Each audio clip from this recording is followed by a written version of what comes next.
Good morning, good afternoon, good evening, wherever you are in the world. It's a great honor to welcome you to this webinar with a focus on kidney health. I'm very grateful to the Intensive Care Society for organizing this webinar, really in response to the call at World Kidney Day on the 10th of March, which emphasized the need to bridge some knowledge gaps and to focus on kidney health. I'm delighted to join this meeting together with two experts in the field. And we plan to give you 3 short presentations in the first 30 minutes, and we'll then leave 30 minutes for questions at the end. And we really try to address the whole spectrum from early kidney injury, early kidney stress, to kidney failure, where patients may need renal replacement therapy. And we would like to emphasize, even then it's important to focus on kidney health. As you will see from the advert, this webinar is sponsored by Biomerieux, and we're very grateful for the sponsorship. Without further delay, I'd like to invite Professor Kunst, consultant cardiovascular anaesthetist at King's College Hospital, with a great experience and knowledge in acute kidney injury, especially in the context of cardiac surgery. Goodrun, thank you for your time, and over to you. Thank you very much for your kind introduction, and thank you to the organizers for inviting me to give this lecture. It's a great honor and pleasure to participate in this webinar. I'm a cardiac anesthetist, and overall organ injury after cardiac surgery is not uncommon. Causes are the invasiveness of surgery, cardiopulmonary bypass, hemodynamic instability, and hemodilution with low hemoglobin, leading to less oxygen delivery at the tissue level during surgery, and also patient risk factors and comorbidity. Why is AKI important? We could say it is reversible. We treat AKI and patients are discharged with normal kidney function after their cardiac surgery, but it is associated with increased morbidity and mortality after discharge. Why does it happen? What is the pathophysiology? And this has been very well summarized in an international consensus document in this figure. And I will briefly talk you through it. So general hemodynamics are important to optimize preload in cardiac output. And if they are not optimized, they can cause poorer oxygen delivery to the kidneys. Kidney perfusion at the tissue level can be compromised by arterial obstruction or venous congestion or low perfusion pressure. And oxygen delivery at the nephron level can be compromised by vasoconstriction or venous congestion. And finally, oxygen at the cellular level can be impaired by inflammation, oxidative stress, or toxins. It is important in cardiac surgical patients to look at the patient journey with preoperative risk factors and interventions, intraoperative risk factors such as surgical injury and appropriate intervention, and postoperative early diagnosis of acute kidney injury, and consideration of postoperative risk factors and interventions. Preoperatively, what is the risk? These are mainly patients and surgical factors, and from these factors we can do risk calculations for low, intermediate, or high risk of, for example, postoperative renal replacement therapy. And these are 3 validated risk scores that help to predict postoperative acute kidney injury. And a more novel UK-based risk score predicts any stage of acute kidney injury. Most of these preoperative risk factors we cannot change. So what can we do preoperatively? We would aim to reduce potential toxicity of ACE inhibitors and angiotensin receptor blockers, reduce the toxicity of diuretics, and optimize preoperative hemoglobin so that the patient can undergo surgery with an optimized hemoglobin. What about intraoperative AKI risk factors? Some causes are unavoidable, for example, the length of cardiopulmonary bypass, but others can be optimized, such as hemodilution, transfusion, and also too rapid rewarming. And this is a list of intraoperative preventive strategies to prevent acute kidney injury. One should provide hemodynamic stability, optimize patient blood management with the measures which are listed here, optimization of the volume status, and optimization of glycemic control. Post-operative risk factors again include some factors which we cannot address, such as, for example, sepsis, but hypovolemia or hypotension, nephrotoxins, or cardiogenic shock can be addressed. And this is a list of interventions from the, you probably recognize it from the KDIGO care bundle, which does overlap with some intraoperative interventions, and it includes close monitoring of renal function. There are no time limits given, but at least every 12 hours, optimizing the fluid status and hemodynamics, for example, by applying goal-directed therapy, and with a view to have optimal preload, and then optimizing hemodynamic monitoring by using, for example, cardiac output monitoring, the non-invasive arterial pulse contour analysis, or using invasive cardiac output monitoring with the pulmonary artery catheter or transesophageal echo, and avoidance of hypoglycemia and avoidance of nephrotoxins. But post-operative early diagnosis of acute kidney injury is also very helpful because, as you know, it takes for the creatinine to diagnose acute kidney injury with creatinine, it takes about 1 to 2 days to rise after an insult, as it reflects the reduction of the glomerular filtration rate and thus the kidney function. And if we have an early diagnosis of subclinical acute kidney injury, then we can apply the KDIGO bundle components. However, there's a number of kidney markers which may well rise before creatinine. And one of these markers can be used as a point of care test or bedside test, the NephroCheck test, which assesses the release of insulin-like growth factor binding protein 7 and tissue metalloproteinase into the urine after renal and tubular cell stress. Recent guidelines recommend the usage of early AKI biomarkers in order to diagnose subclinical AKI.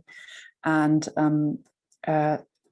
here you can see the most recent guidelines where stage 1S is described with a subclinical AKI with the usage of a bedside biomarker.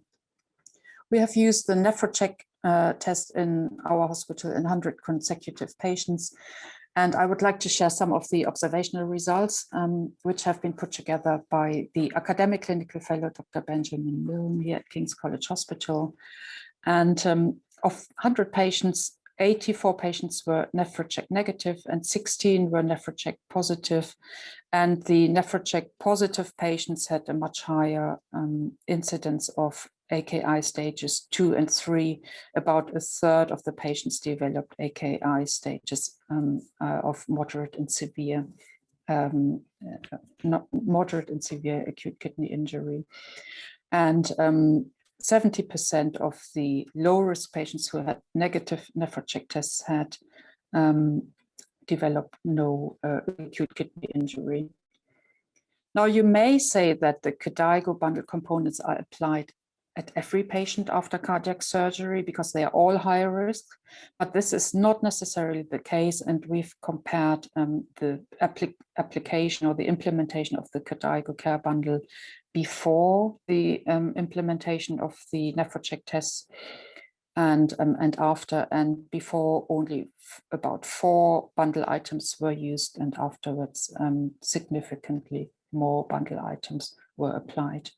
And this similar results have been published in this multi-center study, observational study, where only 5.3% of patients received all care bundles and more than half of patients only received half of the KDIGO care bundles. In this multi-center randomized controlled trial, which was led by Alexander Sarbock in Münster in Germany, and here in the UK by Marlies Ostermann, the usage of the NephroCheck test as an early marker for subclinical AKI, together with the KDIGO bundle, was assessed in the intervention group compared to usual care, and the results demonstrated that moderate and severe acute kidney injury was significantly lower in the intervention group, with 23% compared to 14%. Now, in summary, all of these pre, intra, and post-operative interventions should be applied, and they include early diagnosis of subclinical kidney injury, avoidance of nephrotoxic agents, optimized hemodynamics, including volume, optimized preload, and optimized cardiac output, optimized oxygen delivery at the nephron level and at the cellular level of the kidneys, and avoidance or reduction of inflammatory reactions at the cellular level, which may cause oxidative stress. But we shouldn't, and this is my last slide, forget the patient, because they may be discharged without knowing that they have developed acute kidney injury. And this is just a summary of a leaflet which was developed by the Royal College of General Practitioners and the British Kidney Patient Association, making not only the patients aware that they had acute kidney injury, but also their carers and their GP, and it answers some really important questions. Thank you very much for your attention. Thank you very much, Goodrun. As I said in the introduction, we would like to cover the whole journey from early acute kidney injury, or early kidney stress, up to the point where kidneys have failed and we need to focus on reversing kidney function, reversing acute kidney injury and restoring kidney function. And this leads me to the next talk given by Professor Forni from the University of Surrey, an expert in acute kidney injury and the sequelae. And the talk focuses on kidney health during renal replacement therapy. Louis, thank you. Thanks, Marlies. So Marlies, thanks very much for that introduction. So I'm going to talk about something that not many people in the critical care arena discuss, because we've normally got other things on our mind, really. But it's actually probably quite relevant in terms of overall kidney care. What I'm going to talk about is intradialytic hypotension and whether that's all about fluids or not. So next slide, please. Conflicts of interest, none of these are really relevant to what I'm going to talk about. Next slide, please, Gabrielle. So this is a scenario that may be familiar at the bedside. So this is just a kind of cartoon scenario. It's going to work really badly because I'm not controlling the computer, but we'll try our best. So you can imagine this scenario where you're on your ward round or on the ward and nursing colleagues come up to you and tell you that they've started the patient on kidney replacement therapy. As you can see, I'm using the new parlance. It's not renal replacement therapy anymore. So I started the patient on kidney replacement therapy and the doctor says, excellent, right? To which the nurse replies, but the blood pressure dropped. To which the doctor replies, oh, right. And to which the nurse gives us more information. So I gave some fluids. Excellent, says the junior doctor, or indeed the senior one. To which he replies, but the blood pressure dropped again. I hope this is beginning to look like a scenario we all notice. Oh, says the doctor, but the nurse comes to the rescue with giving some more fluids, to which the doctor replies, good. The next slide is the blood pressure has dropped again. Oh, so the doctor's struggling a bit now, to which the nurse says they started pressors. So the doctor's quite pleased with that. But then, of course, the nurse says, but the blood pressure dropped again. What do you want me to do now? And the doctor mumbles something and disappears into the distance. See, the thing about great comedy is timing. Right, so the next slide, please. So what we're showing there is hemodynamic instability related to kidney replacement therapy, or HERT.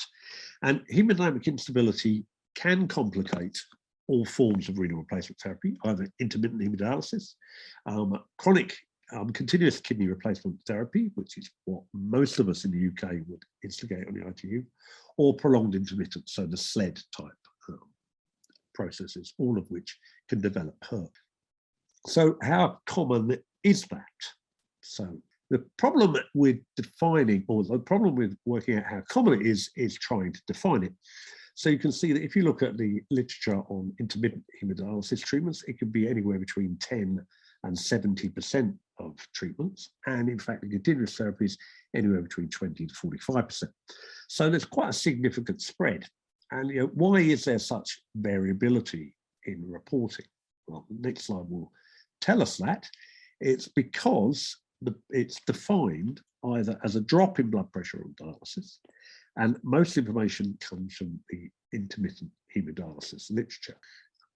So in 2005, KDIGO, who you probably may be aware of from the AKI guidelines, they have done a bit more than that. They originally defined intradialytic hypertension through the following: greater than 20 millimeter drop in systolic blood pressure, or a greater than 10 millimeter drop in mean arterial blood pressure, plus the presence of symptoms related to intradialytic hypertension. So of course you can immediately see there are problems there in our critical care population. Recently, that was refined, and so intradialytic hypertension being described as any symptomatic decrease in systolic blood pressure, or a nadir systolic of less than 90. Problem is, these definitions are really not relevant to the intensive care unit, and on the ITU, the recorded systolic blood pressure is dependent on many other factors. So the underlying condition causing the AKI, as Professor Kunst described, interventions such as the use of vasopressors, so our helpful nurse and starting patients on pressors, and indeed things like the effects of mechanical ventilation. All of these don't really apply to our intermittent patients. And of course, very few of our patients will be able to reliably report any symptoms due to HERT. So it's about as useful a definition in the ITU as the proverbial chocolate teapot. Okay, so a more pragmatic definition of HERT on the ITU may just be an observed drop in systolic blood pressure on commencing kidney replacement therapy, or the necessity for an intervention to provide or prevent a hypotensive episode. They're no one's guidelines. That's not just what I think might be a reasonable pragmatic definition. So why is it even of any relevance? Well, we're talking about kidney health and looking after the kidneys. And we know that from the intermittent data that people who suffer intradialytic hypotension have a higher in-hospital mortality and a decrease in kidney recovery from patients with single organ acute kidney injury. And certainly there's an association between HERT and 2-year at-risk mortality with nadir blood pressures, systolic blood pressures of less than 90 in more than 30% of sessions, strongly associate mortality with an adjusted odds ratio. You can see just about crossing 1, going up to 2.3. So that's a relatively stable outpatient population is at higher risk. And the mechanisms of that, well, you can have either dialysis-related or patient-related factors, which will be highlighted now. And so the patient-related factors, well, we've heard about some of them, cardiac factors, myocardial dysfunction, stunning and arrhythmias. You've all seen that on the units, particularly arrhythmias, vasodilatation, associated with sepsis, and microcirculatory shunting. All these patient-related factors can lead to intradialytic hypotension. You see, I haven't really put much on about membranes because that's less of an issue now with continuous therapies. Of course, in kidney-related therapy mechanisms include excessive ultrafiltration rates. There's quite a lot of literature on that. Next, should I say? Osmotic fluid shifts, more of a problem in intermittent dialysis rather than continuous therapies.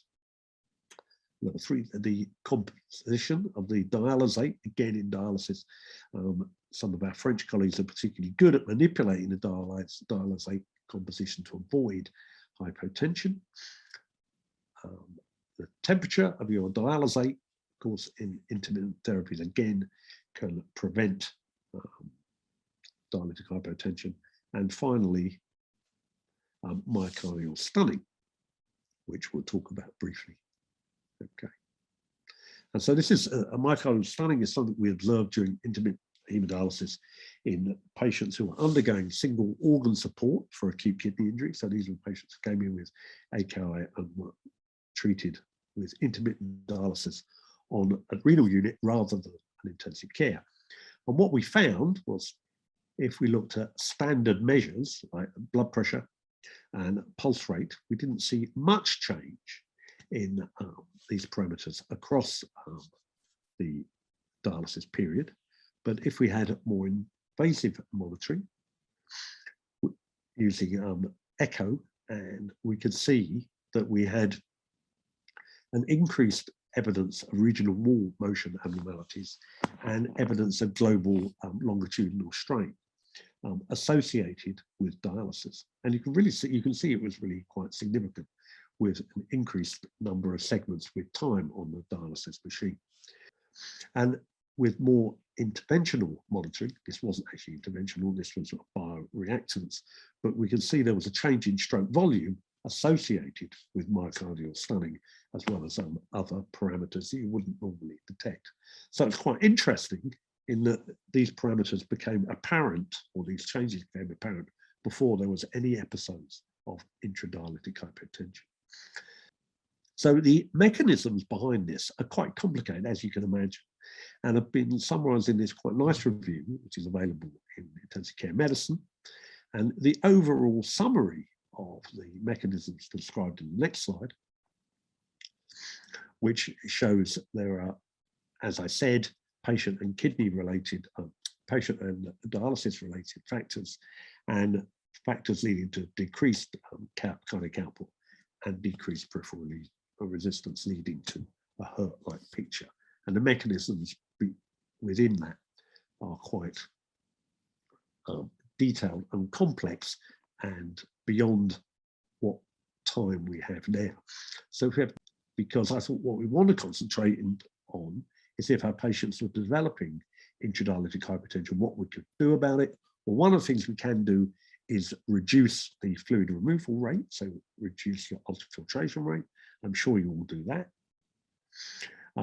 And the treatment time, particularly in intermittent therapies, in continuous therapies are longer, so therefore, the patients are less prone to intradialytic hypertension.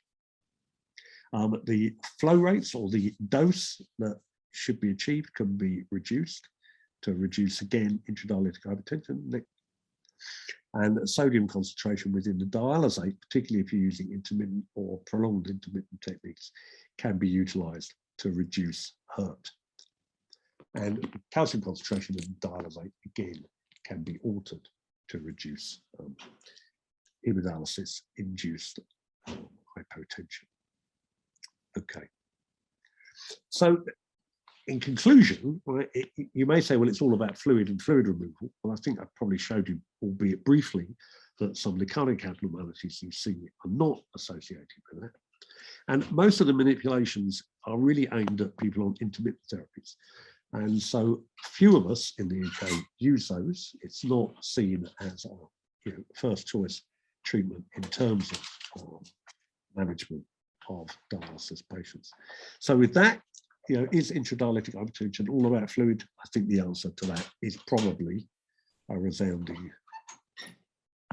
Thank you very much, Louis, and thank you for emphasizing the importance of keeping an eye on kidney health, even at the time when kidneys appear to have failed.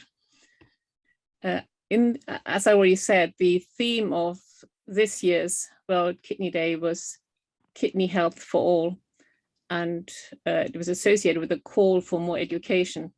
And with that, I'd just like to show you a few more slides emphasizing the importance of education. And then we will start with some questions. There are already some questions in the chat. So my talk will really follow on both Goodrun and Louis emphasized the fact that there are opportunities for us to improve kidney health and to either prevent acute kidney injury or reverse acute kidney injury.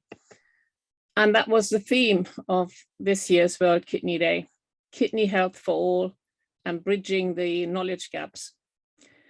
In the next few slides, I show you some facts really to underpin this. These are my disclosures, and as you can see, I've received speaker honoraria and research funding from Biomerieux, and Biomerieux funded and sponsored this webinar, and I'm grateful to them for raising the importance of kidney education.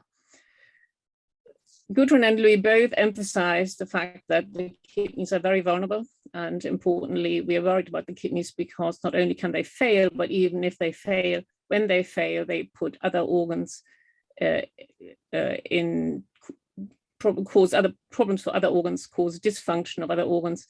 And even when kidney function recovers again and patients leave hospital, AKI survivors remain at high risk of complications, including obviously the risk of premature chronic kidney disease, but also long-term cardiovascular problems. And we now have a wealth of literature highlighting the fact that acute kidney injury is common. It is common worldwide, and it affects all people from neonates to elderly. It's also clear that the prognosis is worse in patients with more severe acute kidney injury. And it's currently estimated that more than 13 million people worldwide develop acute kidney injury, and a large number die as a result of acute kidney injury. So it is seriously a major problem. And as I said, there's a high risk of dying, but even if patients don't die, then they may have other complications. They certainly spend longer time in hospital. And it's now clear that the risk of dying as a result of complications from acute kidney injury is higher than that of dying from some of the most common cancers. So it's been recognized as an international serious problem. And this is what prompted Biomerieux and colleagues to explore the current knowledge of acute kidney injury among healthcare providers, because we are the people who should diagnose acute kidney injury and, if possible, prevent it or at least manage it and prevent progression. So Ipsos organized a large questionnaire amongst healthcare providers of different specialties across the world. And they really wanted to focus on 5 important areas. So familiarity, recognition, current practice, and some knowledge gaps. And here you can see the different specialties and the countries. And they really focused on doctors, clinicians who may come across patients either at risk of acute kidney injury or with acute kidney injury.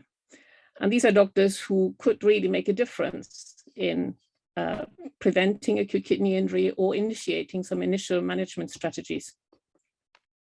Just to show you, these were really doctors representing the whole spectrum of clinicians from different specialties, working in different hospitals, larger and small hospitals, with big or very small ICUs, and familiar to seeing patients or not really that familiar.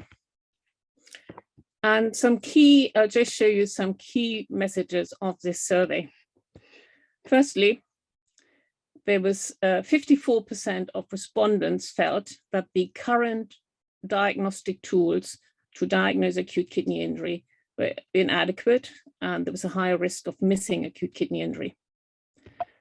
And in fact, when they were asked whether acute kidney injury was missed in their practice, 70% of respondents, worldwide respondents, said that they were convinced they missed acute kidney injury in their hospital. They were asked about their current awareness of guidelines, in particular the KDIGO guideline. And as you can see, less than 50% of clinicians from different specialties admitted that they used the KDIGO guideline.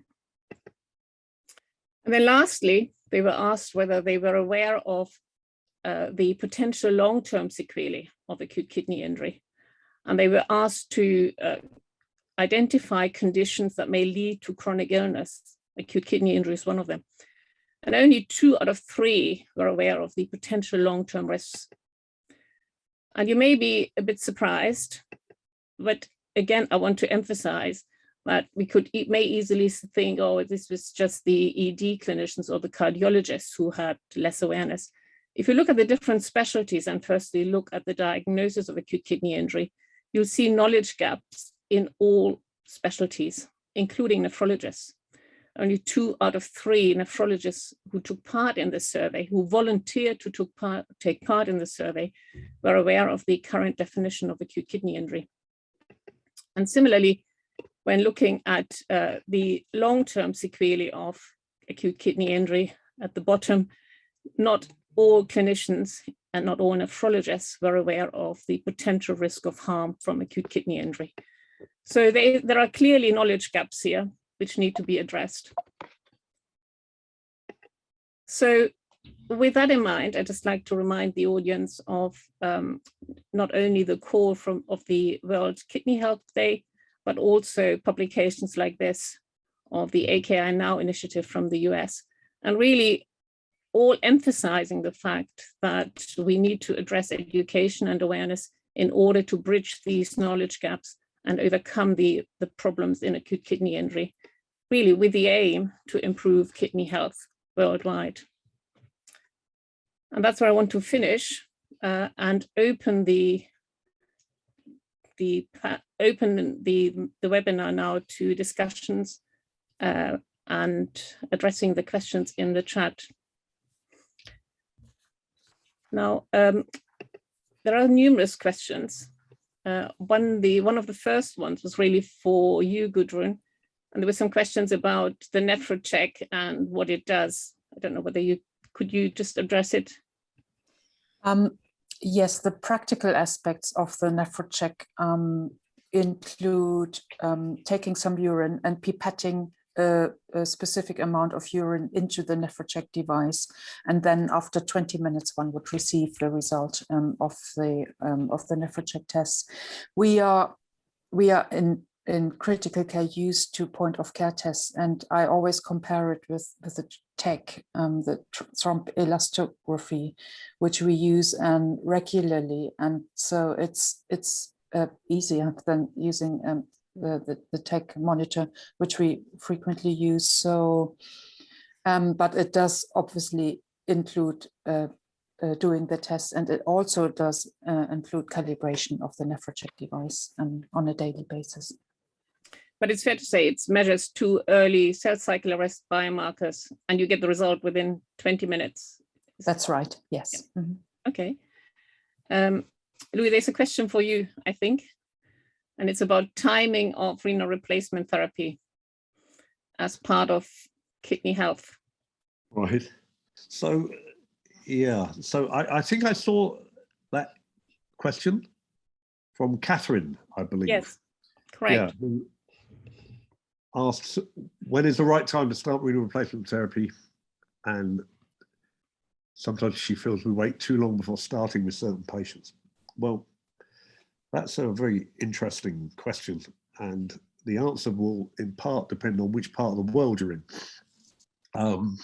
So what I would say is that the recent studies on timing of renal replacement therapy have probably changed practice to a degree in the UK perhaps.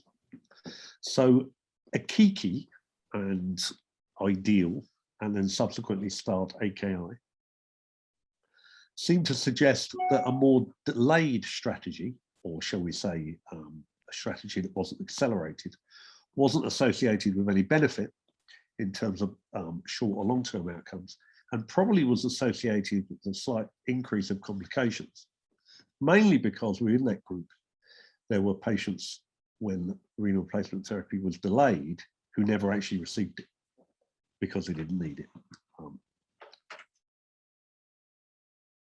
as opposed to another more dreadful event happening. So if you delay the treatment of KRT, then you may not have to instigate treatment. Aki 2, which looked at even more delayed, seemed to suggest that leaving it too long, as Catherine points out, that if you wait too long, then you actually are ending up potentially causing harm. Now, I wasn't entirely convinced by some of those studies, but STAR-AKI has a really quite large cohort of patients and doesn't seem to imply that an accelerated treatment is ideal. The problem is, of course, that timing of renal replacement therapy in the real world is probably controlled by factors that are never controlled for in studies, like nursing handover, or the junior doctors thinking the line can wait till tomorrow, or there's a problem with the machine, or machine availability, or whatever. So we can aim for this nirvana, but in fact it's probably controlled by other factors. And has it changed my practice? Well, I think I'm less inclined to put them on the filter as early as I did, I think. So unfortunately, Catherine, I probably kind of agree with your docs, but I think you have to personalize the care. And so you use your experience at the bedside to see which way you think the patient's going. And I think that to me is what determines it. And I think that local practice is what governs it. But I think an accelerated early approach without a signal is probably not the right approach now. Now, it may well be with modern biomarker technology, we may be able to determine which patients are likely to need renal replacement therapy in the short or long term. And then you can imagine a study where you can do people early that are going to need renal replacement therapy to see if there's a potential benefit. But as yet, I would probably say sit on your hands a bit longer than you did. Thank you, Louis. There is actually a question in the chat asking about biomarkers. And the question is, are there any biomarkers that may predict non-recovery and need for renal replacement therapy?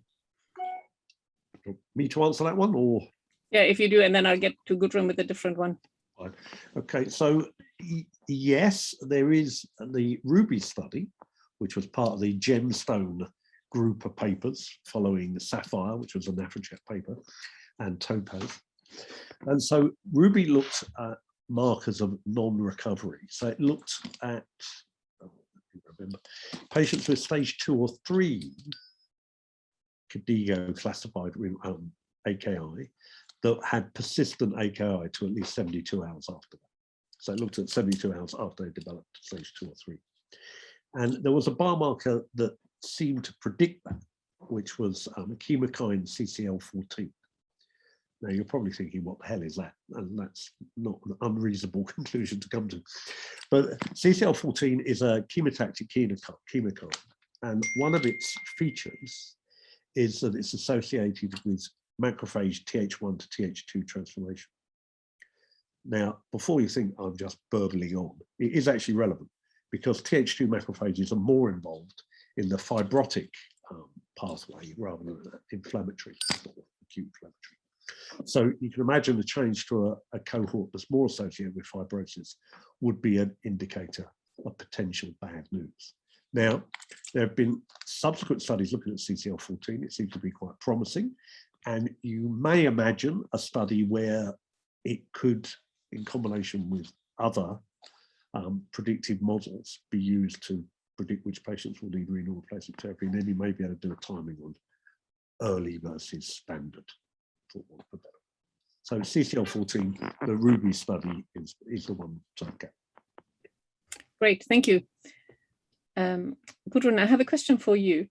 And I think I know you can answer it because you have an interest in acute kidney injury education and awareness. And the question is, how do you actually do this? how do you raise awareness about acute kidney injury? Something you've obviously done a lot at King's. Thank you, Marlies. It's a really important and interesting question because, as I mentioned in my talk, patients do develop acute kidney injury after surgery, and they may be discharged without even knowing it. So I think we need to raise awareness amongst patients and include patients in our research as much as possible. But what we have done is to just implement the nephrocheck or early diagnosis of a subclinical kidney injury into routine practice, because so far it's only been done in randomized controlled studies, but not routinely. And we've looked at acceptability of including this as a routine measure, and not only the nephrocheck test, but also the KDIGO treatment bundle. And interestingly, what we found out is that there is quite a high degree of acceptability. The nursing teams, they are used to using bedside tests, and it does increase the burden, but there clearly is an understanding that early diagnosis is possible and that interventions can be done. Great, thank you. Louis, there's another question for you related to intradialytic hypotension. And the question relates to the potential risk of adrenal insufficiency as a cause. Are you aware of anything in that regard? Yeah, so of course, that's more of an issue in our outpatient intermittent population, where we do occasionally see that. Less so in our ITU patients. I mean, of course, they all have a degree of, adrenal insufficiency, and let's not open that box of do we need to, treat sepsis with steroids, etc. But so yes, in the more chronic acute, or acute on chronic, rather than our population. I think that's a reasonable thing to say. There's also a question on when to stop, Marlies. Do you want me to? Yes, please. So if I thought you might. So this is from anonymous attendee. So thank you. When's the right time to stop kidney replacement therapy? And the question is, when's the right time to stop? I often see it continued until filter goes down. Well, you're absolutely right. And that's probably the major determinant in when people stop. Now, the science behind it, of course, there's been very few trials, but there have been some looking at urine output, response to loop diuretic, and looking at urea clearance. And certainly, if you look at people being liberated from renal replacement circuits and then RRT being re-established, in patients with a diuretic response, now I think this was a French study, and I think it was if you were given about a milligram a kilo, if you produced more than 1,500 mils in a 24-hour period, it was something like 80% likely not to go back on the filter. So you can use, diuretic response as a functional marker for perhaps not needing further support. You can also look at urea and creatinine clearance. So people have looked at urea clearance particularly, and there's some complicated algorithms that can give you what you need to know there. My own practice is, I'm not a great fan of the trial without filter. I'm not a great fan of the trial of anything. It always sounds a pretty awful way to be treating our patients. But if the filter goes down, as you suggested, and the patients are passing urine, then I am more likely to wait and see. And certainly if they're producing in excess of 500 mils in a 24-hour period, which if it's of reasonable quality, then I'm prepared to hang fire. If the patient's anuric or oliguric, then I don't keep them off the filter. I think that you just end up with more problems with volume overload, and then you wish you'd restarted it. So my own view is, adequate urine volumes. I don't do a frusemide stress test in that circumstance. Some people do. If you get a good response to diuretic, then it implies you've got some loop integrity and delivery to the tubule is reasonable. And so I think that's a reasonable thing to do. But I think you're absolutely right. Most people, the filter goes down, so they wait a bit and see what happens. But I would suggest that's okay, but just don't wait too long. There may be some science, as I said, with the biomarkers coming out, which may tell us which people are at more risk of longer term necessity. What we don't know with things like CCL14, for example, is the kinetics of it as it changes with time. There are some papers coming out on that, but it may be, if you do a CCL14 level at day 1, that may be very different to day 10. And so, that may give you some indication of what goes on. So when we do this webinar again in 2 years and I get my slides to work, then we'll have some more answers. Great, thank you. We also have some kidney related questions, and there's a question about anticoagulation. And the question is there a role for citrate? Is it okay to use it, or is it too expensive? Is it cost effective? Either of you who would like, do you want to? I think we should throw that back. With citrate. I think we should throw that back to the chair because she's a citrate expert. No, you know, but you've talked about citrate. You use citrate. So yeah, I use citrate, and Marlies and I have been involved in an HTA assessment project looking at the role of citrate, tying up various databases, the results of which will be coming out soon. I don't think I can say much more than that, really. But certainly citrate is more expensive. And I would say that local practice here suggested that we use less blood products and filters seem to last longer with less bleeding complications. But that may, of course, be looking through rose-tinted spectacles because we haven't had any significant randomized controlled trial, apart from one in Germany, which showed a longer filter time and less bleeding products, blood products, I believe, Marlies. But I think it was mainly circuit length of time, wasn't it? And the study was stopped early because they hit that point. So certainly a German study, which I think was Kingdom Miles and Alex Zarbok and others, showed that citrate improved circuit length. Yeah, it did. Well, we obviously don't know whether it improves kidney health. So in the context of this webinar, I don't know, but it improves, as you said, prolongs circuit life. In the chat, I have some questions here, and I have one for Goodrun, really. It's about kidney protection, prevention, and relates to fluids. Are there any specific fluids that are recommended to protect kidney health or to prevent acute kidney injury?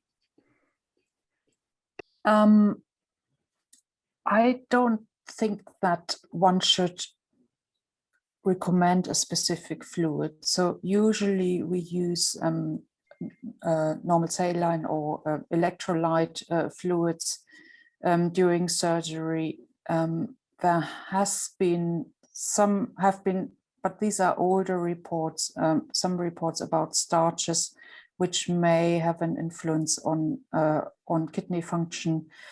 But the later types of starches that are on the market have been shown to not have an influence on the kidney function. So I don't have a preference for a particular fluid. I think what is important is the amount of fluid that we use and the dynamics of how fast we give the fluids. Personally, I use electrolytes perioperatively, and very rarely use starches or other plasma expanders.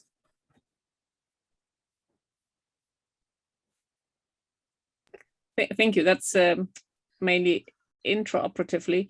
Louis, do you want to comment on fluid use in ICU? Yeah, I think you know my views on this, Marlies. I don't mind what you use as long as you don't give too much and you don't give too little. I mean, the problem, part of the problem with fluids is, of course, if we can predict what's going to happen to the patients, then we'll know what fluid to give them. That's always the issue. So colloids, for example, I've used successfully, I think, in patients previously. But of course, some of the older colloids, particularly if you had sepsis, that's where you had a higher renal hit. So if you knew the patient was going to get septic, then you probably wouldn't use them. But we don't know that till after the event. And so, even if you were using them in the intraoperative period, if you weren't prepared for the surgeon to put his fist through the cecum, by the time we did that, it's a bit late. You wish you could take the colloid out. My own view is, I work in an institution where we use balanced solutions and do use saline occasionally. I'm not in the anti-saline police, but I just think that whatever you do in terms of fluids, you monitor as a response. And so that includes measuring the chloride and measuring the sodium. So if you're using saline, the sodium has gone up a bit and the chloride's a bit higher than you'd like, and you want more volume resuscitation, use a different fluid. And so, we talk about personalization. Well, you should use that with your fluid use too. I also use albumin. The evidence base for that is less good. There was a recent editorial stroke opinion piece in intensive care medicine, which addressed the use of albumin.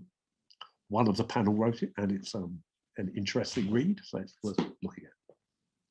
So my view is, don't care what you give, don't give too much, don't give too little.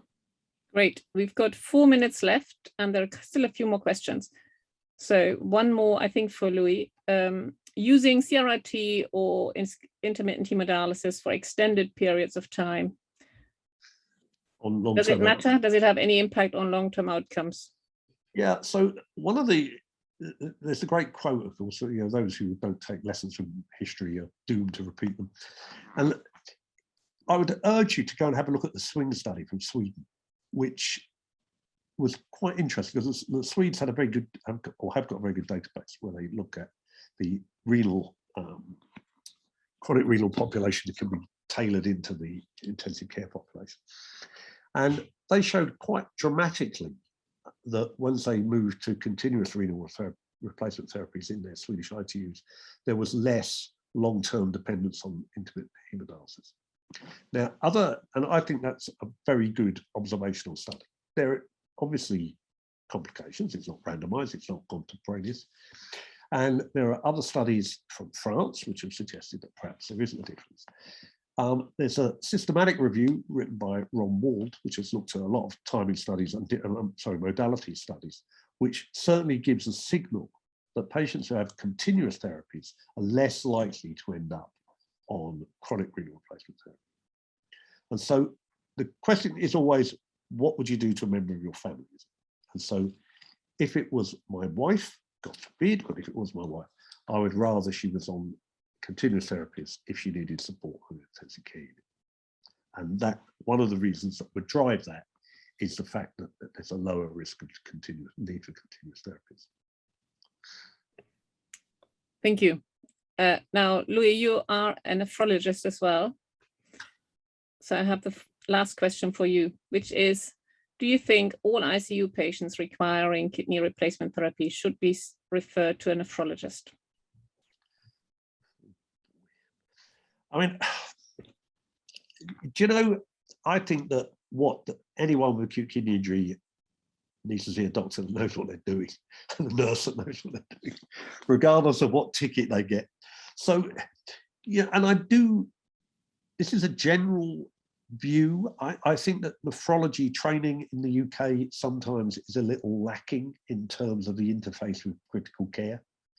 And so, I don't want someone to come onto the ITU and tell me that I need a vasculitic screen and an anti-GBM in someone who's clearly got septic-related acute kidney injury. And people talk about cost saving in the NHS. Well, I think that unnecessary blood tests Certainly one way to do it. So what I'd like to see is recognition of critical care nephrology as a subspeciality interest. And if more people do that and more people have an interest, then care will get better, both in and outside the ITU. How about that? I'll get off the soapbox there, Marlies. Thank you. And this brings us to the end of the webinar. There are a few more questions which I haven't addressed, and I like to apologize.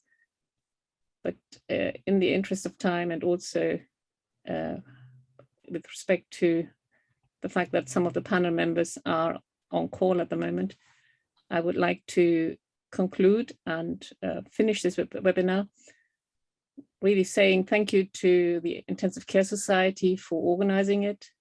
Thank you to the team in the background for putting it together. And thank you to Biomerieux for sponsoring this important webinar. Now the team in the background will take some more questions, and I understand the webinar will also be available on YouTube, so you will be able to see the slides again and the references. And with that, I'd like to thank everybody. Have a good afternoon.